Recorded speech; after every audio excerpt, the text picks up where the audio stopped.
Deltarune Chapters 3 and 4 have made quite the splash on the internet since their release, and in just a few months, this video was scripted back in May 2025, fans have already gone off the deep end speculating and theorizing about what's really going on here.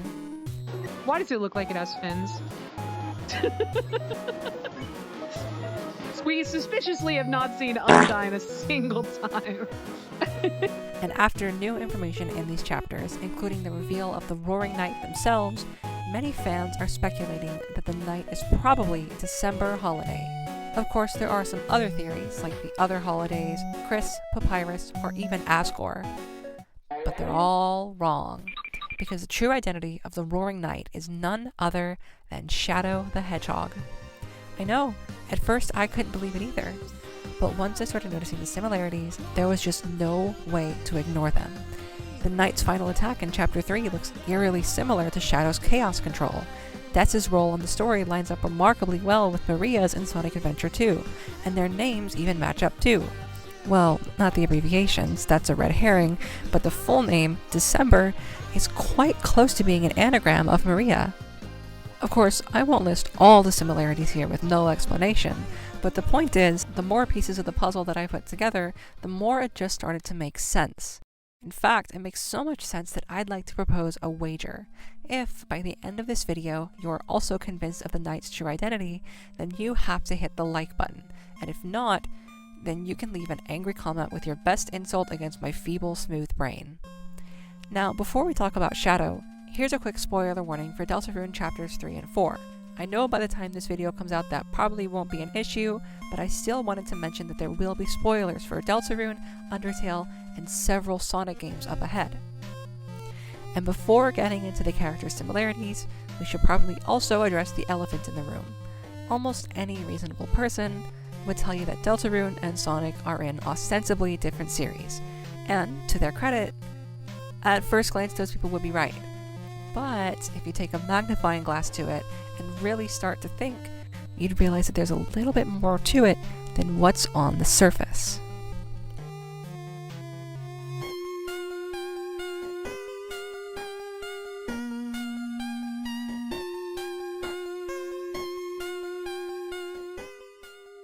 In Undertale, the game that's more or less an alternate universe precursor to Deltarune, getting to the surface is the main goal of all monster kind.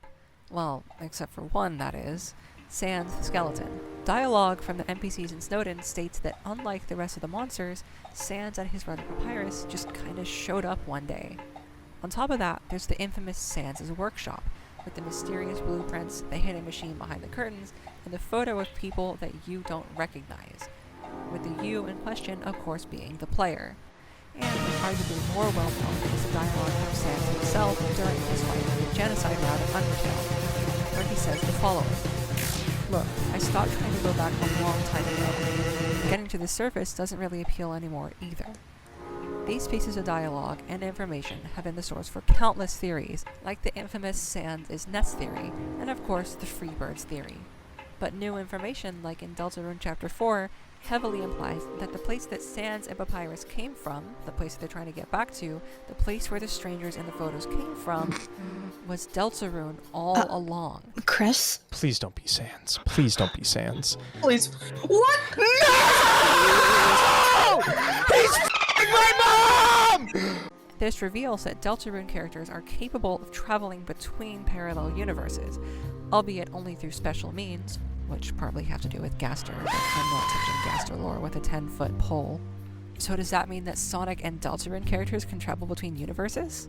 Well, our current evidence alone would be an admittedly tenuous connection. After all, while Deltarune and Undertale are undeniably parallel universes of some kind, we can't quite say the same for Deltarune and Sonic. Yet. The thing is, these universes have quite a lot in common, although to fully utilize their similarities, we might have to take a look outside the boxes these games came in.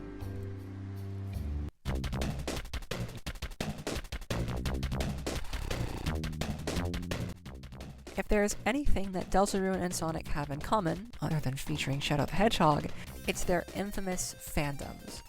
There is nobody on the internet more absolutely unhinged than a Deltarune. My friends want to get And freaky honestly, style I with feel like I Shadow should- the Hedgehog. Dan's Undertale and his consequences has been a disaster for the I have human ever race. seen. I swear. Memes aside, Sonic OCs and Undertale AUs containing OCs, both cases often just being remixes of canon characters, Sonic with are ketchup. some of the most well-known things about both fandoms in years past. Is this just a coincidence? What? No, shut up, go away! Obviously, fan AUs and OCs aren't exactly evidence for either of these franchises' mutuality, but I couldn't completely ignore them just because of how prevalent they are in both fandoms, and for how much they both overlap. I mean, it doesn't take long to find a fan of one of these franchises that happens to be a fan of the other, or to find fan art on the internet of the IPs crossing over. And I wouldn't exactly call all of it non-canon either.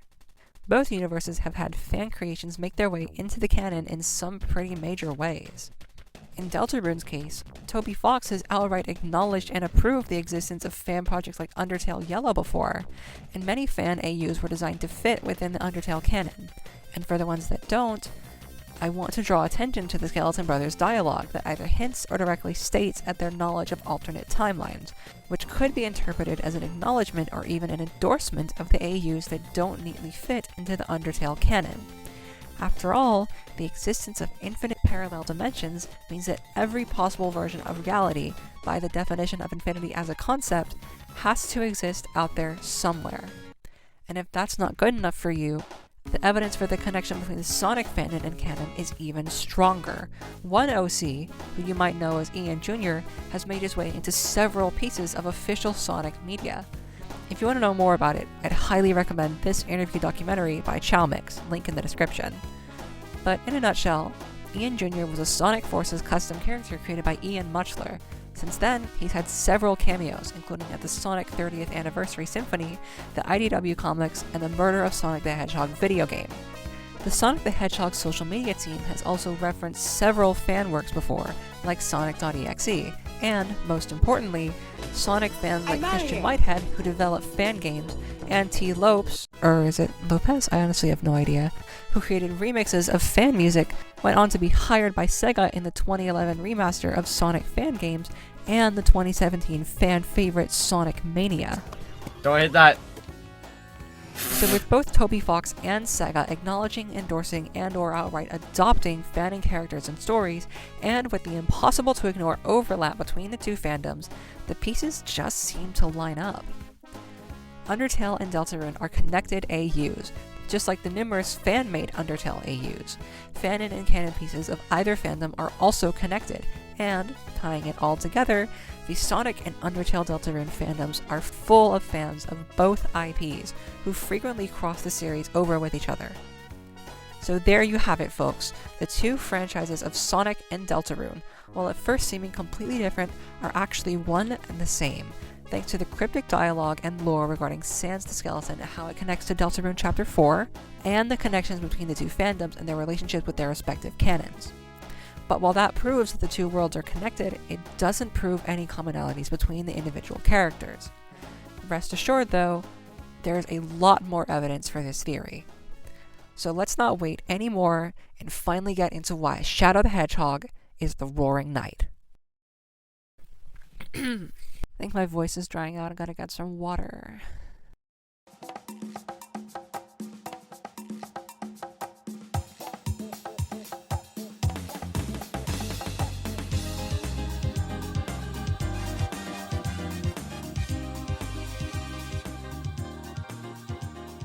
Now, if you remember the start of the video, you might recall me saying that the Knight's final attack in Chapter 3 looks eerily similar to Shadow's Chaos Control.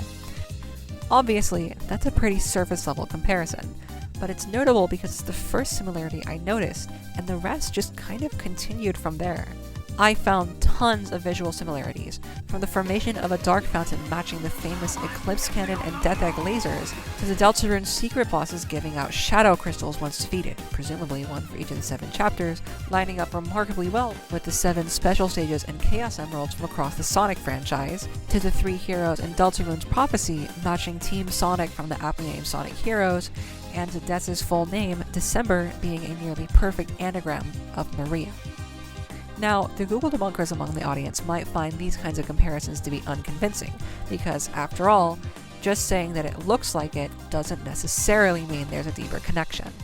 And most of the time, that's absolutely the right idea to have. Good job putting your thinking caps on. But I wouldn't be making a claim as seemingly absurd as Shadow the Hedgehog is the Roaring Knight if the connections didn't go a lot deeper than just looks. So let's answer a really important question. Why? Why would Shadow bother going between dimensions to Hometown and becoming the Roaring Knight in the first place? We already know how, using the power of the Chaos Emerald through the shared fanon and canon characters like Ian Jr., but what does he gain from doing this? Well, you can't talk about Shadow's motivations without talking about Maria. See, he already used the power of anagrams, something that we know is very important in the Deltarune universe, to determine from the very start of the video that Des could be Maria. But if you think about the character roles of Des and the Knight in Deltarune compared to that of Maria and Shadow in Sonic Adventure 2, you'd realize that they have quite a bit in common. Now, although we don't have all the information about Deltarune's story yet, we know that Des was accidentally killed by Asgore in a drunk driving accident. And that the Roaring Knight, who is presumably related to the holidays based on his antlers, is most likely working in the first place with the goal of saving Des. Similarly, we know that Maria Robotnik was killed by gun soldiers, and that Shadow the Hedgehog, who views Maria as family, spends a large portion of multiple games mourning her and mulling over how he could have saved her. So would it really be out of character for Shadow to do some morally dubious things if it meant saving Maria? Would it not make sense for him to take on the mantle, the Shadow Mantle, of the Roaring Knight in order to save her? I don't know about y'all, but I'm inclined to say that it fits. Of course, while that may explain things from a character perspective, it still leaves some pretty big questions. Who is killing Maria in the Deltarune universe? And by extension, who is in charge of Gun? What about Chris working with the Knight? And how do the Sonic characters interact with the Dark World, something that isn't in the Sonic canon? Well...